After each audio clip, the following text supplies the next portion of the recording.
지금 후보는 이미 많은 것을 갖춰져 있습니다. 후보가 만약에 보석이라면 그 보석이 얼마나 보석인지 전달이 되지 않았었는데 후보가 많은 국민들과 접촉면을 넓혀가면 넓혀갈수록 지금 저희가 생각했던 것보다 훨씬 더 네이버에서는 솔직히 저희 민주당 쪽이 좋은 댓글이 없었어요. 실은 솔직하게 말씀드리면. 그런데 지금은 후보가 토론회를 가거나 그런 국민들을 만나는 자리 그런 기사가 나오면은 그 아래 그 토론회를 2시간씩 보셨던 분들이 댓글이 상당히 우호적인 댓글이 많습니다. 과당 민심이 조금씩 올라오고 있다는 그럼요. 말씀이죠? 그러면은 지금 여기서 문제는 민주당만 잘하면 됩니다.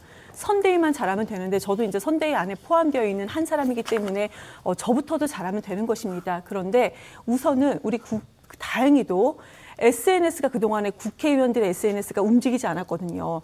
무슨 거대 선대위라고 해서 전부 다 선대위 안에 국회의원이 들어왔었는데 움직이지 않았습니다. 그런데 이미 SNS를 보면은 홍영표 경선 과정 때 홍영표 의원이 우리하고 상당히 이재명 후보하고 각을 세웠던 분인데 홍영표 의원, 김종민 의원마저도 지금은 SNS를 아주 적극적으로 하시는 거고요.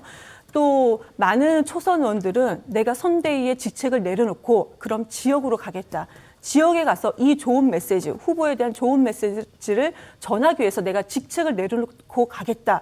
지금 이러는 상황이기 때문에 지금 다행히도 그런 움직임이 있어서 국민들께 좀 잘 보이기 위해서 노력하고 있다라고 말씀드리겠습니다. 네, 이경 대변인께서는 조금씩 달라지고 있다 이렇게 말씀하셨는데 냉정하게 반면교사할 부분도 좀 있지 않습니까? 어떻게 보십니까? 저는 이제 민주당 선대위에서 이제 이경 대변인처럼 좀 젊고 신선한 분들이 많이 올라가는 거는 좋은 변화라고 생각합니다. 그렇게 계속 변해야 된다고 생각을 하고 이번 선거는 특히 이제 민주당은 지지율을 답보하는 상황이기 때문에 특히 이런 대대적인 쇄신들이 계속 이루어져야 된다고 생각하는데 한 가지 우려돼서 말씀드리자면 그 유튜브나 포털의 댓글로 여론을 읽으시면 옛날 저희 미래통합당처럼 선거 그냥 망하십니다. 유튜브나 네이버로 댓글로 여론을 조사하시면 안 되고요. 아까 이제 여론조사 말씀하셨는데 저도 여론조사를 전적으로 다 신뢰하지 않습니다. 이거는 어쨌든 참고 자료인데 거의 절대 다수의 여론조사는 지금 사실 윤석열 후보가 훨씬 더 큰 격차를 보여주고 있거든요. 당선 가능성 말씀하셨지만 다른 여론조사도 분명히 보셔야죠. 그거를 좀 보시면서 이게 국민의힘보다 민주당이 뭐가 더 부족한지를 좀 보셔야 될 것 같고 저는 그 부족한 부분이 그거라고 생각합니다. 현역들이 쭉 줄 서 있는 그런 메모드급은 사실 국민들한테 아무런 감동을 줄 수가 없거든요. 그래서 좀 젊은 분들 실제로 이제 신인들 등장한 사람들이 이 시대의 메시지를 읽어내고 젊은 목소리를 내는 게 저는 필요하다고 생각을 하지 그런 어떤 댓글이나 이런 걸 가지고 여론을 판단하시면 안 되겠다. 저는 그 충고 말씀드리겠습니다. 네, 말씀 감사합니다. 그리고 안 됩니다. 지금 말씀 감사합니다. 예. 그리고 지금 부족한 점이 후보 부족한 점이 아니고 예. 지금 민주당과 선대위 부족한 점을 말씀해 주셔가지고 그 부분은 겸허하게 받아들이면서 저희가 고쳐 나가도록 하겠습니다. 다행이네요. 그래도 후보가 부족한 게 아니어서 다행입니다. 후보는 다른 분들이 많이 말씀하시니까 저는 이제 선대위만 짚어봤습니다. 오늘 같은 훈훈한 분위기면 좋겠습니다. 자, 지지율 정체로 부심하던 민주당 선대위가 실무 중심의 별동대 구성을 검토하고 있는 것으로 알려졌습니다. 이경 대변인께 여쭤보죠. 별동대 어떤 얘기일까요? 아니 이게 검토하고 있다. 저 솔직히 지금 이 부분이 이제 언론에서 검토하고 있는 것 있다가 아니고 있는 것으로 알려졌다 이런 거거든요. 그래서 우리 언론을 보면은 전망이다, 예정이다, 알려졌다 그런 것으로 무슨 얘기가 나온다 이런 식으로 나온다는 것은 아직 명확하지 않다는 거거든요. 물론 국민의힘이나 아니면 다른 정당들이나 이렇게 당이 움직이는 부분이 있는 것이고 별동부대라고 해서 별동부대가 이렇게 좀 말이 좀 거창합니다. 그렇지만 24시간 돌아가는 어떤 그런 체제는 분명히 있어야 될 것으로 생각을 합니다. 그런데 이것이 마치 이재명 후보의 다른 어떤 그런 캠프, 소위 윤석열 후보의 서초동 캠프다 이런 얘기가 나오는 것처럼 그런 개념은 아니다. 어차피 캠프 내에서, 지금 캠프라는 표현은 이제 안 맞네요. 선대위 내외에서 이렇게 24시간을 이렇게 돌아갈 수 있는 것을 좀 고민한 건 아닌가, 이런 생각이 드는 것이고요.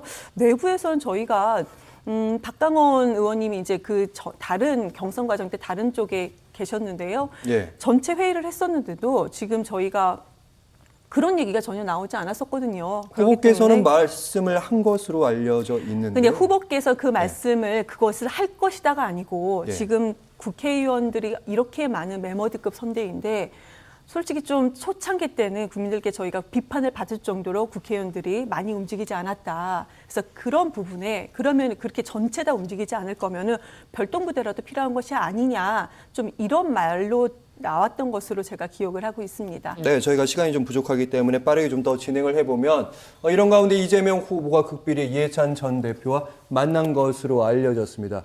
일단 두 사람이 만난 것으로 알려졌고 극비리에 회동한 부분도 좀 있기 때문에 언론을 통해서 좀 뒤늦게 알려진 측면이 있거든요. 그 부분이 저도 그날 제가 이해찬 대표님 대표일 때 제가 상근부대를 3년을 했기 때문에 개별적으로 좀 연락을 물론 대표님께 연락드린 건 아니지만 연락을 드렸었어요. 그때는 이제 좀 저녁 시간 전에 4, 5시, 4시 이 정도였던 걸로 기억을 합니다. 시간은 정확하지 않습니다. 그런데 그때는 이제 만나지 않았고 아마 그날 저녁에 늦게 좀 만나신 게 아닌가 이렇게 추측이 되는 것입니다. 왜냐하면 언론에서 만났다고 얘기가 나왔고 그런데 이 부분이 조금 이상한 게 어차피 지금 우리가 상임 고문이십니다. 이해찬 대표께서요. 네. 항상 수시로 연락하고 통화하시는 사이세요. 자문을 구하고 그런 사이인데 때가 때이니만큼 그래도. 그러니까요. 예. 항상 이렇게 만나시는 건데 이곳이 마치 극비리에 만났다. 근데 이렇게 극비리에 만났다는 것이 어떻게 나왔나 추측을 좀 역으로 해보면요. 우선은 처음에는 이게 약속되지 않았는데 언론 보도가 먼저 나고 그때 그 당시에 확인해 보니까 만날 계획이 없었다. 근데 나중에는 만났다. 이렇게 나오다 보니까 극비리에 만난 것처럼 보여지는데 수시로 자문을 구하고 수시로 통화하는 사이시다라고 네네. 말씀드리겠습니다. 네, 언론은 이제 뭔가 제안을 하지 않았을까 이렇게 의심의 눈초리로 보는 것 같은데 뭐 김종인 전 비대위원도 총괄 선대위원장 등판한다고 그러고요. 이해찬 전 대표도 혹시 등판하지 않을까 등판설 나오고 있고 두 사람의 매치도 좀 기대해 볼 수 있는 좀 측면이 있지 않을까요? 저 이제 많이들 관심 가지는 분야 그 부분인 것 같아요. 이해찬 전 대표와 김종인 전 위원장 간의 빅매치가 어떤 식으로 성사될 것인가, 뭐 다들 기대를 하시는 부분인 것 같은데 이런 부분은 좀 말씀드릴 수 있을 것 같아요.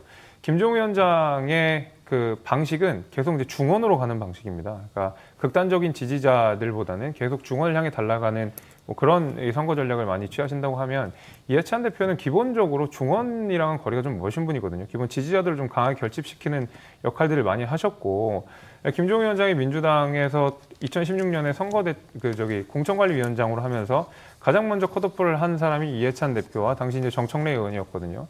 말하자면은 중도 확장을 위해서는 이해찬 대표나 정청래 의원 같은 분들이 도움이 안 된다고 판단이 있었기 때문에 컷오프를 하신 거고 실제로 그래서 민주당이 그때 큰 승리를 하지 않았습니까? 예상보다 훨씬 더 많은 의석수를 얻었고 그게 이제 신의 한 수라고 많이들 평가를 받는 부분이기 때문에 지금 예를 들면 김종인 위원장과 이해찬 대표가 말하자면 뒤에 배후자로서 선거를 도와주는 원로 역할을 한다 그러면 전략적으로 봤을 때는 이해찬 대표보다는 김종인 위원장이 훨씬 더 유리한 입지를 차지하지 않을까 그렇게 생각됩니다. 네, 짧게 반론 받겠습니다.